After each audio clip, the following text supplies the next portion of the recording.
Azilit, sif kabi tozalov ximikatlari sababli homilangizni yo'qotib qo'yishingiz mumkin. 12 haftalik homila siydik chiqarish kanali sababli qovug'i juda ham kattalashib ketgan, butun qorinni egallayapti. Bundan tashqari qo'l oyoqlari kichiklashib ketgan. Ota-onasining uzoq kutgan farzandi onasi yig'lab, bola tug'ilgandan keyin biron operatsiya qilsak saqlab qolishni iloji bormi deb so'rayaptilar. Afsuski yo'q. Chunki bolani yurak urishi ham sekinlashib, harakatsiz holatga kelib qolgan. Taxminan 1-2 kundan so'ng bola nobud bo'ladi. Nima sababdan bu narsalar kelib chiqadi? Shuning uchun qo'ymoqchiman.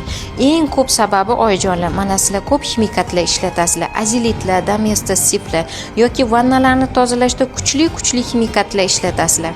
Mana shu ximikatlar bolalardagi tug'ma nuqsonlarga ko'p sabab bo'ladi. Sizlar tasavvur ham qila olmaysizlar kanserogen, teratogen moddalarning ko'pligini. Toza-tab ayollar yoki bulardan noto'g'ri foydalanadigan, perchatkalar, maskalar taqmasdan yopiq xonada shu moddalarni ishlatadigan ayollarimiz, bular nafaqat bolani nogironligi, balki rak kasalliklarini ham keltirib chiqaradi.